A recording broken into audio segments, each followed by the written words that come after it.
you effing kidding me? I just opened up my electric bill that's due at the end of this month. $526.86. This is insane.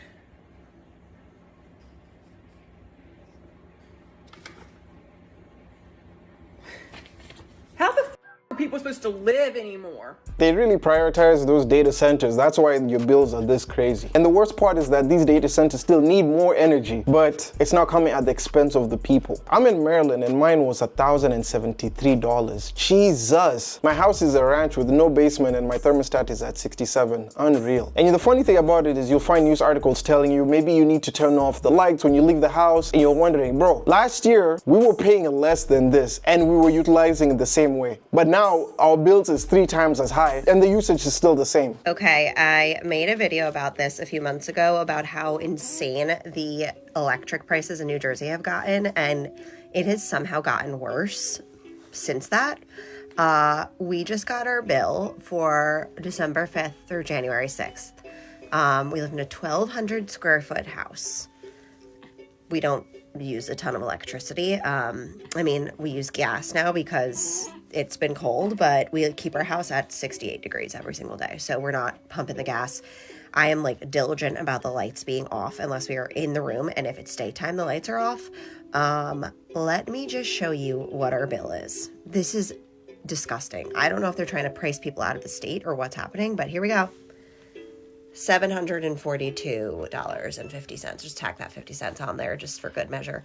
$742 to keep your lights on and heat your house. At this point, you guys might as well start putting logs in the house and just start a campfire in there, because these bills are crazy. Massachusetts here, my average electric bill is $1,000. My last gas bill was $709. This month will be over $1,000. Jesus. Guys, let me know how much your bills are right now, because this is mad. So you have high gas bills, then you have high health insurance. And then on top of that, cost of living is already going up. Wages are not keeping up with inflation. So how does this make America great again? So you've probably noticed your national grid bill is up. It's about $120 more expensive this winter so far than it has been in previous winters. There are 3 main reasons your national grid bill is up this winter. 1, it's the weather. It's really cold out. It's colder than it has been and earlier than it has been in the last couple of winters so far. Number 2, National Grid is charging us all more to deliver our energy to us. This is the first winter of a rate increase for delivery charges. So we're going to notice that, and we're going to keep noticing that. It's going to keep going up for the next 3 years. And number 3, we're all paying more for the supply of energy that we're using.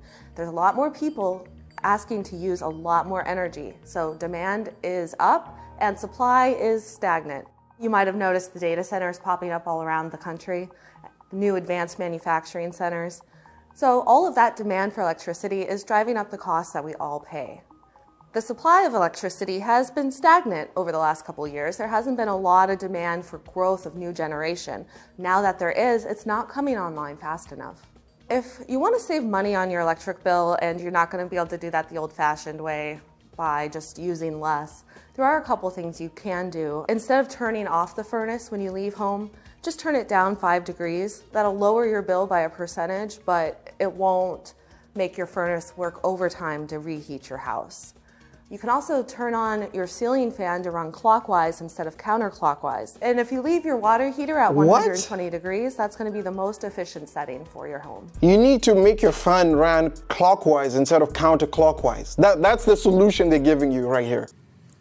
Huh? They're literally spitting in your face with such insult. How is that the most genius solution? None of those things work. Been freezing to death all winter while sitting in the dark. Bill has only increased. Someone's like, great tips. I keep my thermostat at 60 all day and night, and my bill for this month was still almost $600. National Grid is absolutely disgusting. My bill is almost $700. 2 years ago, it was never over $230. I'm a single mom. These charges are outrageous. My thermostat is at 63 and my house is freezing. Nobody's even home during the day. Even with the house being empty, they're going to still find a way to charge you. You can literally turn everything off in the house for that whole month and you'll still get a bill over $500. I want to know how people are surviving. Because if your electric bill looks anything like mine or close to it, I mean, mind you, I have a 2-family home, but it has 3 floors. My tenant does pay her own utilities. I am in charge of my floor and the basement, you can say.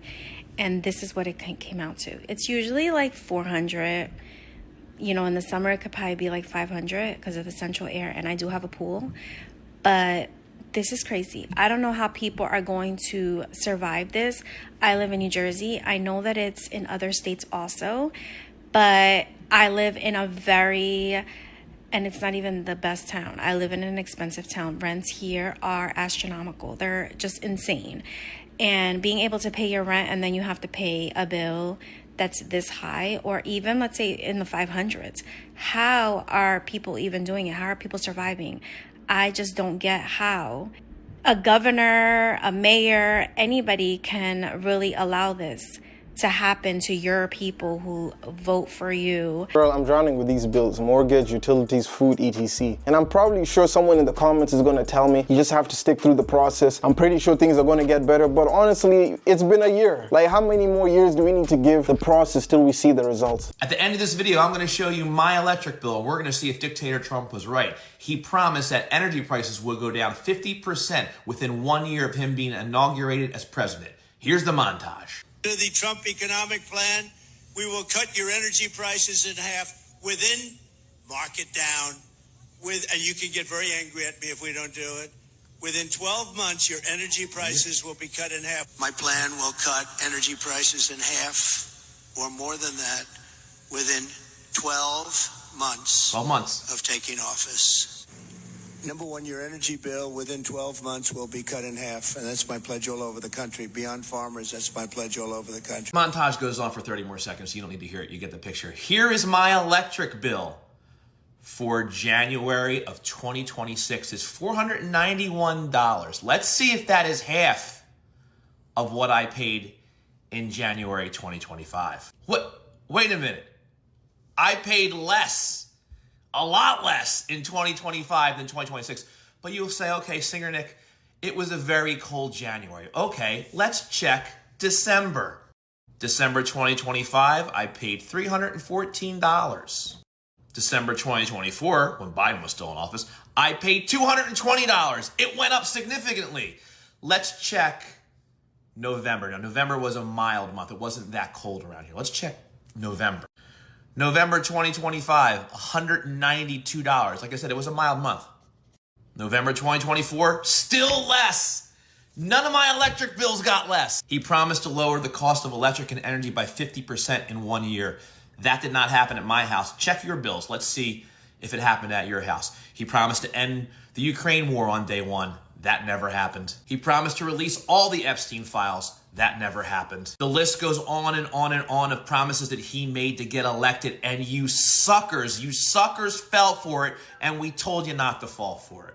Last year, mine was 102. This year is 386. He didn't even cut it by half. He tripled it. Nothing he's promised for the everyday people of America has culminated. He doesn't care about the average American, irrespective of who they voted for. At the end of the day, there's a famous quote that an African politician once said. Corruption is not bad. Corruption is only bad if I'm not involved. Yes. But if I'm part of that corruption, I'll defend it. Explain to me how these people are supposed to live in New Jersey paying $500-600 gas bills on top of their electric bill. Yeah, I already explained that to you and you still voted for it anyway. And now you want to blame it on New Jersey? I'm sorry, I didn't realize New Jersey was exporting record amounts of LNG. And for 3 years, I told you this was going to happen. And when Joe Biden tried to put a stop to it by pausing additional LNG exports, because unlike you, he was worried about his Grammy's gas bill. The Republicans came out and said, he's destroying the oil and gas industry. And you said, yeah, to hell with Grammy. What about the billionaires in the oil and gas industry? And if it's a New Jersey problem, then why is it happening in Texas, who is in a sea of natural gas? Why is it happening in Louisiana, who is also literally in a sea of natural gas? Or Indiana? And if you think it's bad now, they're going to nearly triple the LNG exports in the near future. And you'll be cheering them the whole way. Because for some reason, you're very emotionally invested in the oil and gas industry, while complaining that people are literally freezing to death in their cars because they can't pay their gas bills, and blaming it on Democrats. Hey, you get what you vote for, right? Someone's like, so Trump makes one little mistake, so what? I beg your finest of pardon? Do me a favor, please. Get out of here. Hate is expensive and brainwash is forever. I can't say brainwash is forever because there's some people who have come out of the dark side. So I'm a little pissed off here in Virginia. So I got my electric bill this month and it has doubled. And I was like, wait, what happened? I didn't do anything different. So I started doing a little research and asking some of my friends, hey, did yours double? And they were like, oh yeah, check this out. This guy's like, oh yeah, mine's now $700 a month. This other person, yeah, mine went up 45%. The other people, they basically doubled. And so I'm like, wait, I didn't even know there was going to be a rate hike. So I did a little research, and sure enough, Virginia Power was like, hey, don't worry, there's going to be a rate hike, but don't worry, it's only going to be like $11 a family. And so I'm like, you lied. And then I was like, I wonder what this rate hike was for. So then I did a little more research, and they're like, oh, you know, we need new poles, and you know, labor costs have gone up, and so has fuel costs. Fuel costs have gone down. But the most alarming thing to me was they had mentioned that with all of the new data centers in Virginia, it basically drained the system and they need to upgrade it. So first of all, I want to ask who the frig is letting all these data centers in to drain the American public's wallets? And secondly, why are we forced to pay double an electric bill for these data centers that are here? And then I was like, gee, I wonder if Virginia Power is really hurting for money, that they needed to raise everyone's rate, not $11, but double. And so I did a little quick research, and guess what? Just in Q3 alone for 2025, guess how much they made? They made $1 billion net profit. So could somebody please friggin' tell me why this cost is always funneled down to the hardworking American taxpayer? This shit has got to stop. I am so tired of being a human. It should not be this expensive to live. And I don't know who makes these decisions, but it is reckless. So you're having so many people getting to the point now where they're gonna have to make decisions with their own lives. Groceries or rent, electricity bills or rent, electricity bills, rent or groceries. Like, where does it end? Anyway, let me know what your thoughts are with the electricity bill being so high, or if yours has actually doubled or tripled, or if the promise has been kept. Leave your comments down below. If it's your first time to the channel, make sure you like, comment, and subscribe. Also, check out this video. I'm pretty sure you're definitely gonna enjoy it. But nevertheless, I will see you guys when I see you. Peace.